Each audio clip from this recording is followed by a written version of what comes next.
Hello दोस्तों, welcome to Geeks और Geeks और मैं हूं आपका दोस्त अमन गुप्ता। तो आज हमारा होने वाला है स्लाइडिंग विंडो प्लेलिस्ट का डे 9। और जैसे कि आपको पता है, हमने स्लाइडिंग विंडो के इंट्रोडक्शन से लेके पूरी एक प्लेलिस्ट आप लोगों के लिए तैयार करी है। तो आज हम एक बड़ा ही शानदार सा क्वेश्चन सोल्व करने वाले हैं। Let's see what is the problem statement. हमारे पास एक बाइनरी स्ट्रिंग का मतलब है उसमें सिर्फ और सिर्फ जीरो या फिर वन वैल्यूज अलाउड हैं। जैसे कि आप देख भी सकते हैं, या फिर वन या फिर जीरो हमारे पास इस स्ट्रिंग के अंदर होने वाला है। The task is to find the longest substring. Longest substring ऐसी फाइंड करनी है जिसके अंदर सिर्फ वन ही प्रेजेंट हो। लेकिन कंडीशन क्या है? After deleting a character from the string. इस स्ट्रिंग में से मैं कोई भी एक कैरेक्टर डिलीट कर सकता हूं। I am allowed to delete any one character, और मुझे करना ही करना है नेसेसरीली। और उसके बाद मुझे एक लॉन्गेस्ट सब स्ट्रिंग बतानी है जिसमें सारे के सारे वन कंटेन हो।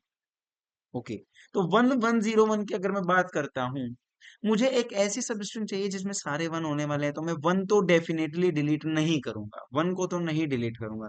तो मैं सोचूंगा कि मैं जीरो को डिलीट कर देता हूं, तब मेरे पास बचेगा 111। और यही एक लॉन्गेस्ट सब स्ट्रिंग है। Answer is 3। Okay, let's see another test के 011101101। फिर से मैं वन को डिलीट करने की नहीं सोचूंगा। अगर मैं इस पहली जीरो को डिलीट करता हूं, दैट मीन्स मेरे पास बनेगा 111, एक ऐसी तीन साइज की सब स्ट्रिंग जिसके अंदर लॉन्गेस्ट वन वाले सब स्ट्रिंग है। लेकिन थ्री मेरा अब तक का आंसर मिला। Okay, let me write this test case again. 01110 1 and 101। So अगर मैं इस जीरो को रिमूव करता हूं, दैट मीन्स मुझे मिलेगा एक तीन साइज का मैक्सिमम वाला वन वाली सब एरे। तो आंसर में मैं कह सकता हूं कि मेरे पास अभी तक तीन आया है। बट अगर मैं इस जीरो को डिलीट ना करके नेक्स्ट वाली जीरो को डिलीट करता हूं, दैट मीन्स 1 2 3 4 5, कंटिन्यूअसली मुझे वन, जिसमें पांच बार वन आया होगा, एक ऐसी सब स्ट्रिंग मिल सकती है। अगर मैं इस वाली को ना करके इस वाले जीरो को डिलीट करता हूं, तो 111 फिर से मुझे तीन साइज की एक सब स्ट्रिंग मिल सकती है जिसमें सारे के सारे वन होने वाले हैं।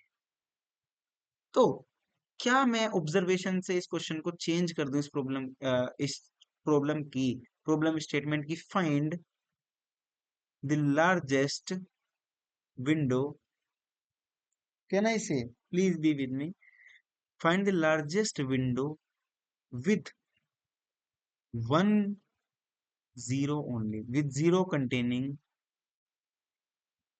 One only, one time only. मतलब एक ऐसी लार्जेस्ट सब विंडो मुझे ढूंढ लेनी है जिसमें मेरे पास जीरो सिर्फ एक बार आया हो। एंड यू कैन सी, अगर मैं यहाँ पे बात करता हूँ इस वाली सब स्ट्रिंग की, तो इसमें जीरो सिर्फ एक बार आया और ये लॉन्गेस्ट है। इसका साइज कितना है? 1 2 3 4 5 6। मैं 6 - 1 5 रिटर्न कर सकता हूँ, बिकॉज इनमें से एक कैरेक्टर डिलीट होने वाला है। अगर मैं इस एरे में से कोई एक ऐसी सब स्ट्रिंग फाइंड कर लूं, लार्जेस्ट वाली, जिसमें जीरो सिर्फ एक बार आया हो, तो मेरा काम हो जाने वाला है। Let me take another test case also. अगर मेरे पास कुछ ऐसा है, 1 1 1 0 0 लाइक दिस, तब मैं क्या करूंगा? तब मैं कोई भी एक जीरो को डिलीट कर दूंगा और तब भी मुझे आंसर 3 मिलने वाला है। अब अगेन मैं रिपीट करता हूँ कि अब मेरे क्वेश्चन ये बदल चुका है। एक ऐसी सब स्ट्रिंग को फाइंड करनी है मुझे जिसमें जीरो सिर्फ एक बार आया हो। क्या मैं इसके अंदर स्लाइडिंग विंडो यूज करके इसको टैकल कर सकता हूँ? Let's see, let's see. मेरे पास है स्ट्रिंग एस, जैसे कि 0 1 1 0 1 1 लेट्स सी। मेरे पास एक जीरो वेरिएबल जिसके अंदर अभी इनिशियली मैंने रखा है जीरो। मतलब इस जीरो का काम क्या है? ये जीरो वेरिएबल ट्रैक करेगा कि अब तक की करंट विंडो में मेरे पास कितनी नंबर ऑफ जीरोज हैं। अभी तक जीरो है, अब तक कोई भी जीरो नहीं है। आई पॉइंटर यहाँ पे रखूंगा, जे पॉइंटर अपना खानदानी टेम्पलेट जो कि हम स्लाइडिंग विंडो में वेरिएबल साइज वाले में यूज करते हैं, वही करने वाले हैं। अब मैंने देखा कि jth एलिमेंट इज जीरो। अगर मुझे जे एलिमेंट जीरो मिलता है तो मैं जीरो वेरिएबल के अंदर इंक्रीमेंट कर दूंगा, बिकॉज मुझे फिलहाल तक की विंडो में, मैं अगेन रिमाइंड करा दूं, विंडो मेरी आई टू जे होती है और विंडो का साइज जे माइनस आई प्लस वन होता है। इसके अंदर मुझे जीरो मिल चुका है, अब मैं जे को करूंगा प्लस प्लस। क्या मैं वैलिड विंडो में हूँ? हाँ, क्योंकि जीरो वन है, जीरो की क्वांटिटी वन है इस। Okay, now J variable is one. Okay fine है, इंक्रीज करो because I am in a valid window. Increase करो। ओके, जब मैं इंक्रीज भी कर रहा था तो साथ के साथ मुझे एक काम और करना चाहिए था कि मैं जो वैलिड विंडो है उसको स्टोर करता रहूं, उसकी लेंथ को स्टोर करता रहूं। अब तक अगर मैं बात करता हूँ यहाँ तक, जब मैं आई यहाँ पे था, जे यहाँ पे था, क्या मैं एक वैलिड विंडो में था? हाँ बिल्कुल, क्योंकि इस सब स्ट्रिंग के अंदर जीरो सिर्फ एक बार है, तो मैं आंसर के अंदर फोर लेंथ स्टोर कर देता हूँ। ओके, आफ्टर दैट जब जे इंक्रीमेंट हुआ और मैं इस इंडेक्स पे पहुंच चुका हूं जिसके अंदर जीरो है, तो मैं जीरो को इंक्रीमेंट करूंगा और मुझे पता चला कि अब मैं एक इनवैलिड विंडो में आ चुका हूं, क्योंकि इस पर्टिकुलर विंडो में अगर मैं बात करता हूं, इस पर्टिकुलर विंडो में यहां से लेकर यहां तक वाली में जीरो दो बार है। अगर जीरो दो बार है तो मैं इनवैलिड विंडो में हूं, मुझे करना है विंडो कॉन्ट्रैक्ट। तो मैं आई की मदद से आगे बढ़ूंगा, लेकिन आई के अंदर है जीरो। आई वाला एलिमेंट अगर जीरो है तो मुझे जीरो वेरिएबल को फिर से कम कर देना है, बिकॉज अब मैं आगे बढ़ रहा हूं। और ये एक विंडो है, अगर आप देखें, अगर आप यहाँ पे ध्यान से देखें, तो ये जो विंडो है मेरी, इसमें जीरो सिर्फ एक बार आया है, तभी जीरो वेरिएबल में जीरो एक बार इंक्रीमेंट हुआ है।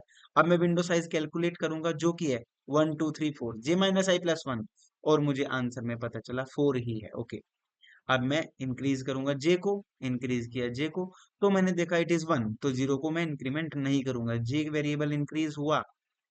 अच्छा, जब जे वेरिएबल इंक्रीज हो रहा है उसके साथ साथ मुझे एक काम और करना है कि इस विंडो अगर ये वैलिड है तो उसको आंसर में स्टोर कर लेना है, अगर ये मैक्सिमम भी है। यस, पहले वाली विंडो मैक्सिमम थे, you can see one two three four five. अब मैं जे इंक्रीमेंट हुआ, फिर से एक वैलिड विंडो है सिक्स, मैं आंसर वेरिएबल के अंदर रख दूंगा सिक्स। ओके, अब जे करेंगे फिर से प्लस प्लस, और जे आ चुका है जीरो पे। जब जीरो पे आया तो जीरो को इंक्रीज किया और देखा कि मैं एक इनवैलिड विंडो में आ चुका हूँ। अगर मैं एक इनवैलिड विंडो में आ चुका हूँ तो मुझे आई की मदद से आगे बढ़ना है जब तक मेरा जीरो वेरिएबल के अंदर वन या उससे कम वैल्यू नहीं हो जाती है। आई को इंक्रीज करेंगे, वन है, आई को इंक्रीज करेंगे, वन है, आई को इंक्रीज करेंगे, जीरो। वाओ, इस जीरो वेरिएबल को फिर से डिक्रीज करके बना दिया है वन, और आई प्लस प्लस। अब मैं क्या एक वैलिड विंडो में हूं sir? Yes, you can see this is a valid window. अगर मैं एक वैलिड विंडो में हूं तो मुझे फिर से इसकी लेंथ कैलकुलेट करनी है जो कि है थ्री, और आंसर वेरिएबल में अपडेट करने की कोशिश करनी है, लेकिन ये नहीं होगी क्योंकि six is maximum.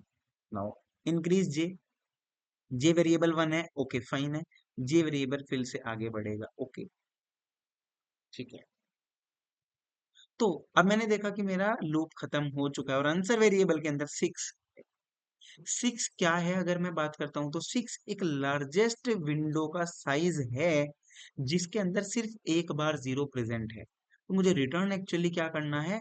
I have to return answer minus one, because एक वेरिएबल तो डिलीट हो चुका होगा, this variable has been deleted. Okay, अगर मैं इसको इस टेस्ट केस में भी अप्लाई करता हूँ, you can see one one one triple zero. एक बार इसके अंदर वो इसको ट्राई करते हैं। आई जे जीरो वेरिएबल के अंदर रखा है जीरो, और आंसर वेरिएबल भी अभी तक रखा है जीरो। जेथ वेरिएबल वन है, जे को इंक्रीज करेंगे, जेथ वेरिएबल वन है। अच्छा, इसके साथ साथ आई जे एक वैलिड विंडो है, आंसर के अंदर आएगा वन। आई टू जे यहाँ पे एक वैलिड विंडो है तो आंसर के अंदर आएगा टू। अब जे को करेंगे इंक्रीज, आई टू जे एक वैलिड विंडो है, ओके, आंसर के अंदर आएगा थ्री। और अगर मेरा जे प्लस प्लस हुआ, अब भी क्या एक वैलिड विंडो है? यस, बिकॉज जीरो सिर्फ एक ही बार आया है, तो आंसर के अंदर होगा फोर। अब अगर मैं जे की बात करता हूँ इंक्रीमेंट करने पे तो वेरिएबल हो जाएगा मेरा टू। अब मैंने देखा आई टू जे एक इनवैलिड विंडो है, मैं आई को इंक्रीज करूंगा जब तक मेरा zero variable greater than one रहेगा। आई इंक्रीमेंट हुआ, आई इंक्रीमेंट हुआ, आई इंक्रीमेंट हुआ, तो मैंने देखा ओके ith वेरिएबल जीरो है तो डिक्रीमेंट करेंगे और आई को आगे बढ़ेंगे। अब क्या मैं आई टू जे एक वैलिड विंडो में हूँ? Yes, sure sure. बट अब मैंने देखा कि आई टू जे जो मेरा विंडो साइज है वो सिर्फ 1 है और आंसर के अंदर 4 था।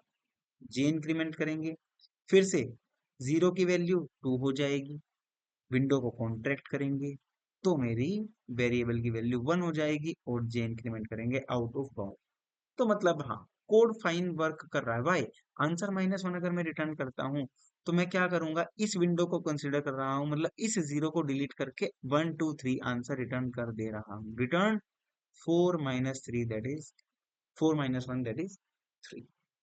कुछ और टेस्ट केस लेते हैं अभी भी। We are not satisfied. अगर मेरे पास सारे के सारे 1 हो जाने वाले हैं, तब तब सोचे कि इसका आंसर क्या होगा। मुझे एक कैरेक्टर तो डेफिनेटली रिटर्न करना ही करना है, डिलीट करना ही करना है। मतलब सपोज करो कोई भी मैंने 1 उठाया उसको डिलीट कर दिया, यहाँ से आंसर क्या होने वाला है? 4, लेंथ -1। और क्या मेरा कोड क्या काम कर रहा है कि लेंथ ऑफ लॉन्गेस्ट सब स्ट्रिंग जिसमें 0 सिर्फ एक बार हो या एक से कम हो। तो आंसर के अंदर आप अगर ड्राई रन करेंगे तो 5 आने वाला है और 5 माइनस 1 दैट इज 4 ये रिटर्न कर देने वाला है। तो इस तरीके से मेरा कोड फाइन वर्क कर सकता है। Let's try to write the code. क्या कह रहा है हमारा कोड, और फिर देखेंगे कि कोई टेस्ट केस हमारा छूटा तो नहीं। सबसे पहले मेरे पास n है जो कि मेरी स्ट्रिंग की साइज मुझे बता रहा है। आई वेरिएबल है जो 0 पे होगा, जे वेरिएबल है जो कि 0 पे होने वाला है और आंसर वेरिएबल इनिशियली 0 होने वाला है। एक 0 वेरिएबल हम रखने वाले हैं जिसके अंदर होगा initially 0, because I want to know how many variables are there which are 0। So while j less than n, अगर मेरा s ऑफ j 0 है तो मुझे 0 वेरिएबल को करना था plus plus, because I want to know that. Okay, now अब मुझे क्या करना है? अब मुझे चेक करना है क्या मैं वैलिड विंडो में हूँ या इनवैलिड में हूँ। अगर वैलिड में हूँ तो बहुत अच्छी बात है, लेकिन अगर मैं इनवैलिड विंडो में हूँ, इनवैलिड विंडो का क्या मतलब है? अगर मेरा 0 वेरिएबल ग्रेटर देन 1 है।